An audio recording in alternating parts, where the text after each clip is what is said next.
Today, we're diving into an explainer on one of the absolutely coolest underdog stories of the space age. We usually think of space exploration as this highly exclusive club, right? Something strictly reserved for massive superpowers with literally bottomless pockets.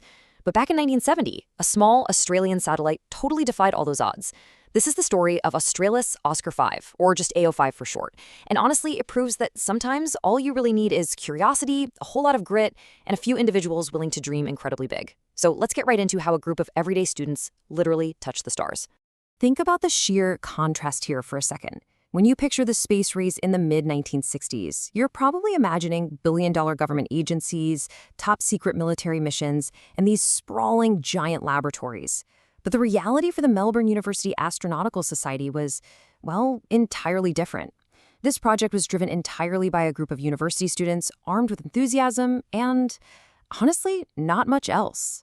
But they were so inspired by the sheer excitement of the space age that they asked themselves a simple yet wildly audacious question. Could they actually build a satellite of their own? Now, when they first wondered if they could pull this off, the idea seemed completely impossible. Why? Well, for starters, their budget was zero. Exactly $0.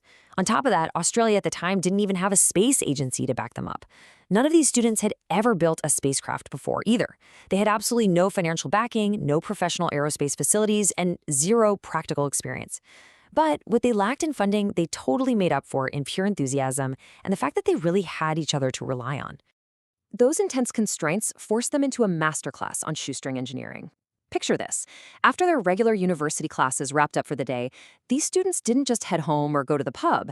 They gathered in university labs and workshops, rolled up their sleeves, and got to work. They designed circuits from scratch. They tested radios. They basically learned spacecraft engineering the absolute only way they could, by doing it. It's a fantastic reminder of the power of hands-on learning. Because they didn't have the luxury of buying ready-made aerospace parts, the whole project turned into this massive exercise in raw, creative problem-solving. And because money was so incredibly scarce, they became absolute masters of improvisation. It's almost like a space-age MacGyver story. Instead of expensive, standard aerospace hardware, they relied on off-the-shelf commercial components. Those high-tech solar panels you usually see? Yeah, they swapped those out for standard chemical batteries. But the absolute best part has to be their antennas. They didn't use some specialized, ultra-expensive aerospace alloy. No way. They literally used ordinary steel measuring tape bought straight from a local hardware store. By 1968, despite facing all of these massive constraints, the satellite itself was completely finished, and it weighed a shockingly light 18 kilograms. AO5 was small, it was simple, and it was elegant. Think about it. When your budget is exactly zero and your materials are coming from the neighborhood hardware store, every single dollar and every single gram matters immensely.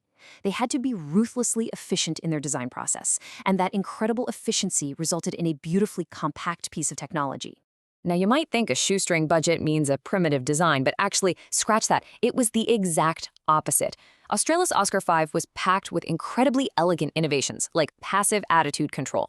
See, in space, you obviously need your satellite to point in the right direction. But instead of using heavy, expensive, and super complex motors to maneuver the craft, these students just used two permanent magnets. These magnets naturally aligned the spacecraft with Earth's magnetic field, kind of like a giant compass. It required absolutely no power, no moving parts, and zero complex mechanisms. Just pure, brilliant physics. And the ingenuity absolutely didn't stop there. They also managed to implement remote power control. Remember, because they were using standard chemical batteries instead of fancy solar panels, their onboard power was finite and extremely precious. To solve this dilemma, they designed a system where operators down on the ground could remotely switch the satellite's transmitters on and off just to conserve that battery life. For a tiny student-built craft in the late 1960s, having that kind of remote command capability was extraordinarily advanced. Okay, but then they hit a massive wall. And here is the million-dollar question. How exactly do you launch a satellite when you don't have a rocket? They had this fully built, highly sophisticated 18-kilogram satellite sitting right there in their lab. But launch opportunities just kept coming and going. Several promising arrangements collapsed entirely. It honestly seemed like years of painstaking work and all those late nights in the workshop were destined to just stay grounded forever. It is the ultimate bottleneck in space exploration, right? Getting to orbit. So the journey to actually reach orbit required an immense amount of patience. The initial idea sparked in the mid-1960s. Then, in 1967, Australia launched its very first official satellite, WRESAT. By 1968, our students had completely finished AO5. But they were stuck in the waiting room. They refused to give up, though. And eventually, help arrived from an incredibly unexpected source: NASA.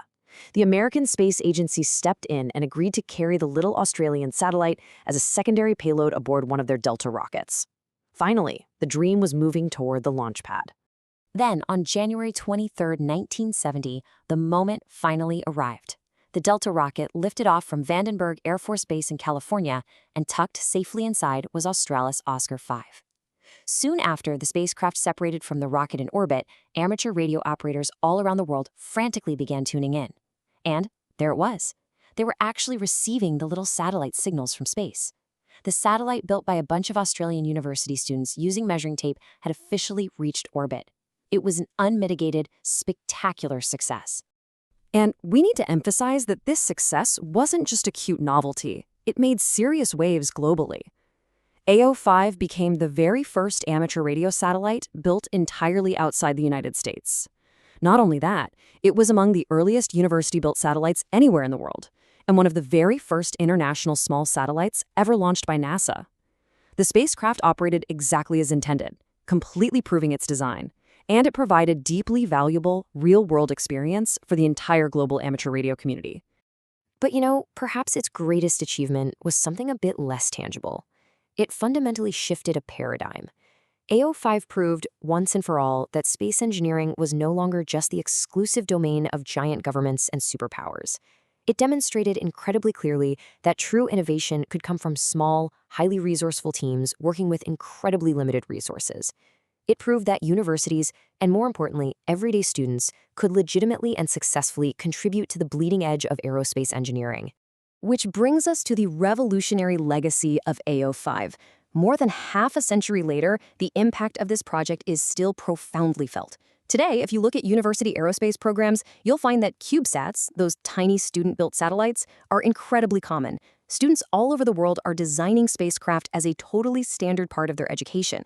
But we really have to remember that back in the late 1960s, long before CubeSats became fashionable or accessible, this idea was incredibly revolutionary. The Australis OSCAR 5 team showed the whole world exactly what was possible. Armed with little more than soldering irons, some hardware store measuring tape, and an absolutely extraordinary amount of determination, these students reached orbit. They inspired entire generations of engineers who followed in their footsteps. It's a brilliant, inspiring reminder that history isn't always made by nations with billion-dollar budgets. Sometimes the most amazing breakthroughs happen in a university lab after hours. So ask yourself, if a few students could touch the stars using hardware store supplies and a $0 budget in the 1960s, what could you build today?